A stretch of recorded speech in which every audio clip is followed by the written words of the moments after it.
I'm here. This is Marty, and this is Ripper. And in this video, we're going to go over how you can help your dog if it has separation anxiety, which Ripper here has. Now, quick little note. I'll come over here just for other people watching, kind of some things you don't want to avoid.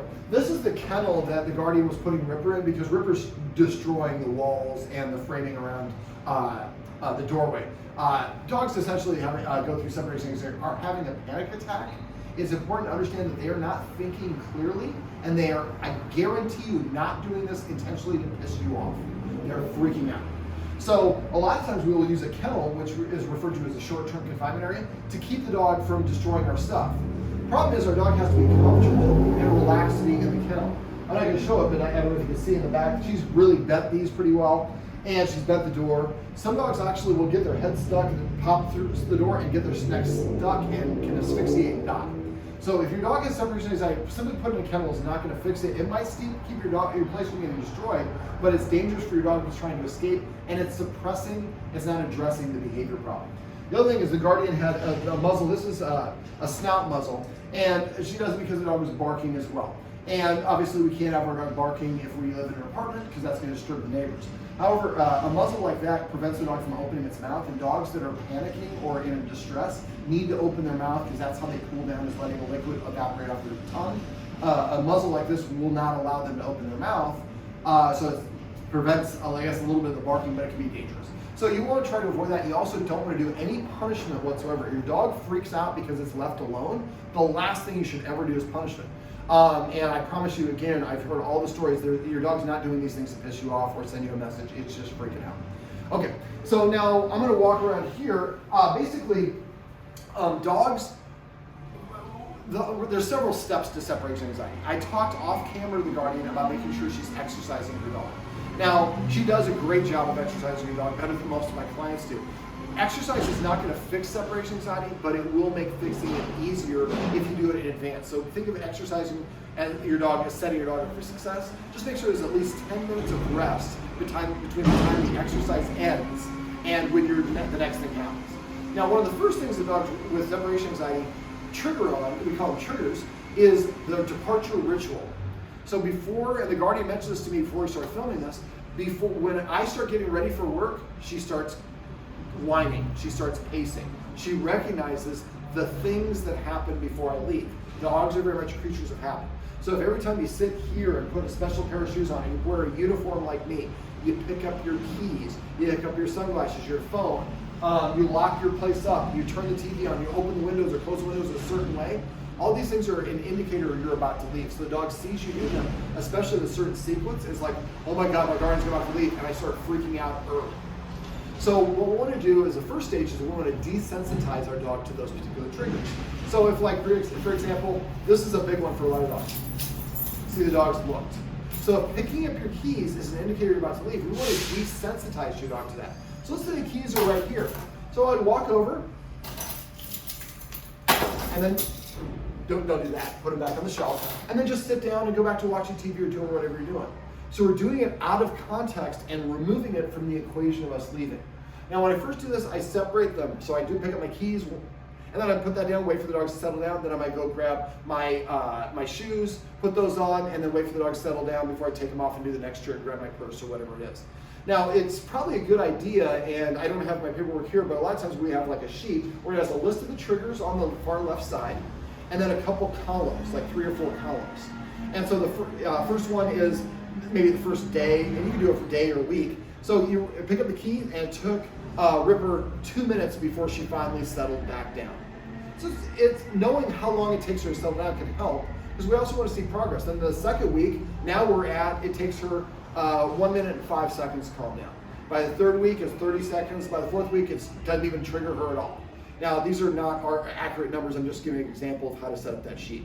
So the idea is we keep on picking up the keys and putting them back down, doing what we're doing, until when I pick up the keys, she's like, yawn, big whoa.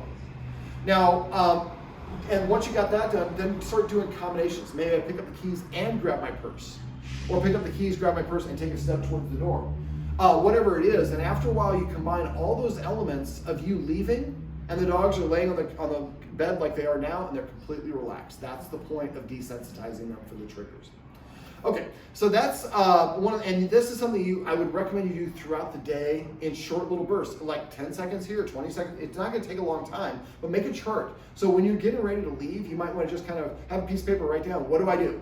Because we don't even realize all the stuff that we do. We're like, oh, I go over and I put my keys here, I grab the book here, I blow out the candle here, say goodbye to the bat there, or whatever it is.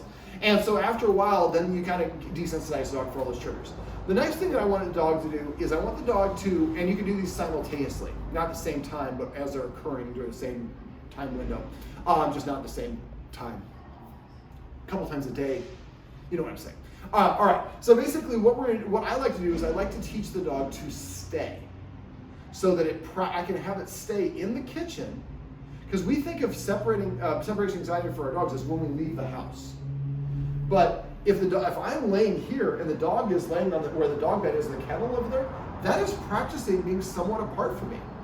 Most of us, the dog's next to my hip and then I leave the house, that goes from 100% of me to 0. That's the biggest range there is. And that's one of the things that's jarring for dogs. So when it comes to teaching dogs to stay, there's really 3 Ds: duration, distance, and distraction. Most of us try to train them all at once. We usually say, stay, stay, stay, stay, come. And that is not how you teach a stay. That's really technically teaching a wait. Wait means wait until the next cue. Stay means stay until you hear the release word and the release word only. Since there's 2 dogs in this house, I would give each dog its own release word. Maybe one is free, one is break. Release, whatever, holiday, whatever you want to say. All right, so I like to teach stay for distractions first, because distractions allows me to combine it with duration at the same time. I'm going to go ahead and show you with little Ripper. Ripper, come here. Come. I'll show it with you both, I guess. All right, so when I say stay, I say the word stay at the extent of where my hand is. Can you step over here real quick when you're filming? Just keep on turning towards me. A lot of us say stay like this, and we put our hand in the dog's face. Don't do that. So what I'm going to do is I'm going to say stay, pull it back to my breast, then I'm going to raise my elbow, that's one distraction. Then I say my marker word, because they say what I want, which is yes, yes, and then I give them a treat. That ends that cycle, but I want to keep on practicing. So I wait for them to look at me as I say stay, 1, 2 distractions, yes, because they stayed in place, and then I give them the treat. Now when I want to get done, however many practice rounds I do, I might do 5, 6, or 8, whatever it is, then I want to release them. So if I want her word, Mardi, I'm going to make her word release, because M and R are pretty close together in the alphabet. So I say release, yes. And then for her, well, I guess I should have said R for Ripper, but we'll say hers is break. So I say break. So I throw that treat off to the side, and the dog has to get up to go get it. So this is creating what we call the release.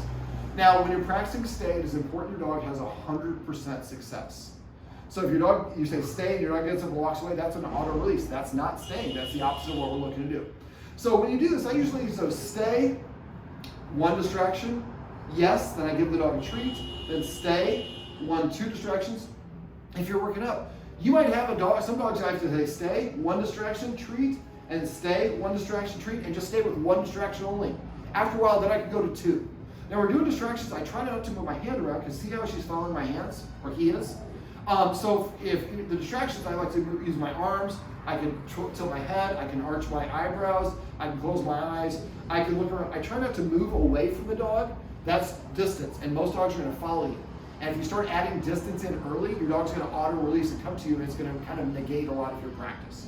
So what we're going to do is work your way up. Now at first, and you should probably keep a chart of this. So, and I was telling the guardian off camera, most of the time we're doing practice and training for dogs, we're going to keep it to 1 or 2 minute training sessions maximum. This is one of those exceptions. Eventually we're going to get up to 30 minutes, 40 minutes, 45 minutes, an hour.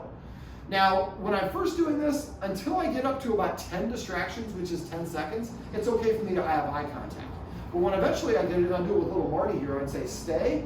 Let's say I'm at 11 distractions. So 1, 2, 3, 4, 5, 6, 7, 8. See how I'm staring at his eyes the whole time?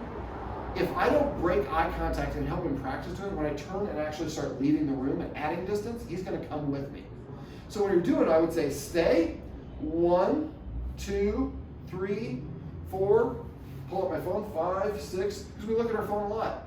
So we want to maintain where we're not locking eye contact. And if your dog gets up and moves away, that means you need to practice a little bit at a level of success. This is why I always count in my head whatever the duration is. So if I get to 38 seconds, I'm trying to go to 45, at 38, he gets up and walks away. Next time I practice should probably be at 35. I go to a previous level of success and practice that a couple times. Then I try to go to 38 again. If he does well, then I might go to 40. So you have to go to our dog's pace and not at our pace. I'd like you to be practicing the stay. I mean, really, every dog is unique. If it's detrimental to the dogs and they're not performing well or they're getting frustrated about it, then practice less. But the more you practice, the better, the faster you get to your goal. So in this place, because we are it's pretty tight. So the bathroom's there and the kitchen's back there, right? So you're probably going to have her stay in the kitchen while you're here, or you have her stay here while you go to the kitchen at first, because you want her to stay. Well, at first you're going to have her stay just where her dog bed is, or wherever it is, in the room where she can see you. Eventually you're going to get to the point where we're going to start adding a distance. I guess I forgot to go through that part. So eventually when I want to do distance, I don't do that until at least 10 seconds of distractions. But I try to usually recommend most people you get up to about 30 seconds of distractions before you start moving away. Now if I go like this and the dog gets up and follows me, then I'm going to make it easier. I'm going to do a half step. So I'd say, yes. And so you're going to incorporate not the full step away, but just part of that step. So always back up to previous level of success. So eventually you want to get to the point where your dog can stay for about 30 seconds consistently, but she can still see you. So then when you get to the point where you're going to do break eye contact, and actually the way your place is laid out, I would have her on the carpet there, say stay, yes, give her that treat. Stay. Yes, and treat. So you're saying yes, that time I did a poor job. Don't reach for your treat until you say yes first, then reach for your treat. Otherwise, reaching the treat causes you to get up. Now, when I'm doing this, if you watch most people don't walk like this. Most of the time when we walk like this. Well, that's going to be harder because we're turning our back and we're breaking that eye contact. So I usually get to the point where I'm about 5 paces away. And then at that point, I would say stay, 1 step, come back, yes. And every dog is unique. So again, go at your dog's pace. So you eventually get up and walk away, and your dog is comfortable with you walking away. Now, you're doing this until you get about 10 feet away. Well, when you're 10 feet away, then I would have her stay on your carpet. You can walk this way, and eventually you go out of her line of sight. Now, the first time you go out of her line of sight, it should be like this. And immediately come back. So you only want to flash out of sight for a second because that's really hard. Stay is a really hard exercise for dogs. It's the only exercise we do where we're asking them to not do something. Everything else is do an action. Sit, come, lay down, stay. Also for the stay, if your dog prefers to sit, do a sit. If they prefer to lay down, do whatever they're comfortable with. And as long as if they go from a sit to a lay down back to a sit and they stay in the place, I'm cool with that. All right, so eventually you get to the point where your dog can be out of sight for 2 seconds, 3 seconds, 4 seconds. You have a guardian here has a security system. Those are really great when you're stepping out of sight. You can look at your dog at your phone and see if your dog is staying there. Does your dog start getting distressed? Does it start panting, drooling? Well, then you've got to back up to a previous level of success. The whole point, we want your dog to practice being calm apart from you. That's the whole reason we're doing the stay. When we actually leave the house, we're not going to put our dog in a stay. This is just to help them practice the skill of being alone. So I get a dog bed that you can put in your kitchen. Your dog's going to end up spending some time in your kitchen when you're here on your bed. Can't see you, but I can smell you, I can hear you. So I know you're here, I feel comfortable and confident in that, but I can't see you. So I'm practicing being somewhat apart from you. Does that make sense? Okay, so eventually you want to get, and every dog is unique. Some dogs you can do this until they're like 5 minutes and they're fine. How long does she typically go if you're gone? How long will she freak out? The whole time? Yeah. And how long is the longest she's gone where she's freaked out like that? One time I was at work for maybe 4 hours and she was barking the whole time, and that's when she chewed up. So I had to come back home. Okay.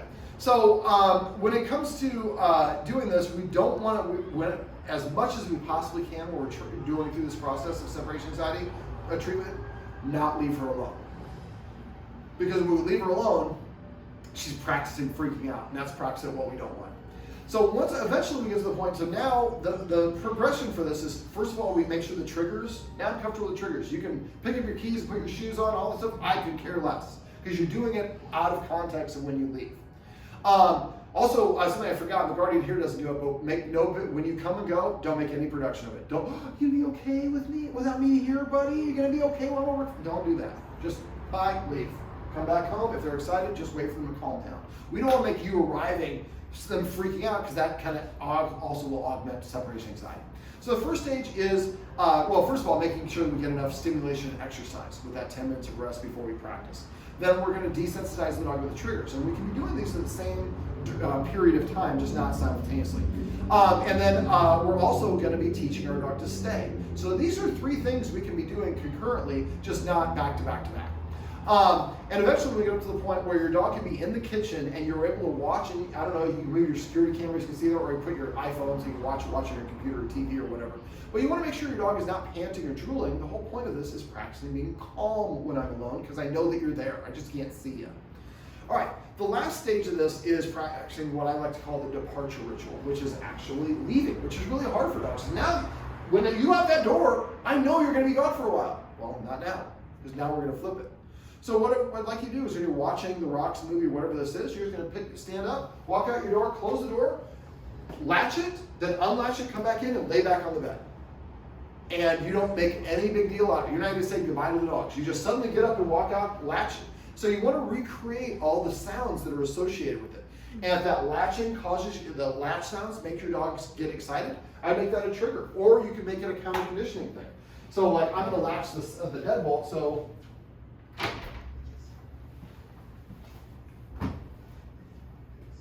So now the latching of the deadbolt means that I'm going to get a treat.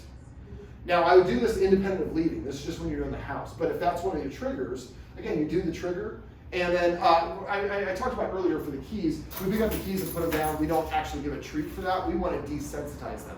So that one you can go over and latch it and then unlatch it and come back here and not do that. Or you can latch it and give a treat if your dog's really freaking out about it. But I prefer to just have you go over, latch, whatever weirdo, you've got a door lock fetish now. Great. But it's not practicing freaking out when he hears it. So again, first time you leave, latch your door, and if that is too much, just leave, close the door, turn around, come back in without locking it. And eventually leave and latch it, and then unlock it and come right back in.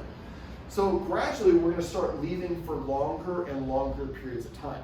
Now this is where most people make a major mistake. Okay, I'm up to 5 minutes. I'm going to run to Starbucks really quick, and then I'll come back. It only takes me about 6 minutes to get Starbucks. But I get Starbucks, and guess what? There's like a youth group there, and there's 28 people in line. Now I'm going to be here for 20 minutes. Maybe your dog can make it 7 minutes before I start freaking out. Now I freak out for 19 minutes of freak out. That's practice against what you want. So what you want to do, you get to know your neighbors, sit right outside. When you leave, you're just sitting right outside your place. At first for only a second, then 2 seconds, eventually 10 minutes, 20 minutes, 30 minutes. So if she does freak out, you're watching on your phone. Now if she freaks out, we waited too long. What we're looking for is her from going laying down like that to getting up and starting pacing. That's usually the first indication I feel uncomfortable. So that it happens, you should be counting or have a timer on your watch and know how long it's been. Stop it and look, and then you're going to need that number later. Then come back in and lay down on the couch and make no big deal out of it. But if it was like 38 minutes, okay, well we need to practice at 37 minutes, just like the stay where I practice at an easier level. So if you have Wi-Fi and you can get it right outside your door, you can be sitting there, so if your dog does start to freak out or start pacing, you can come in before the barking and all the rest of that stuff happens, if that makes sense.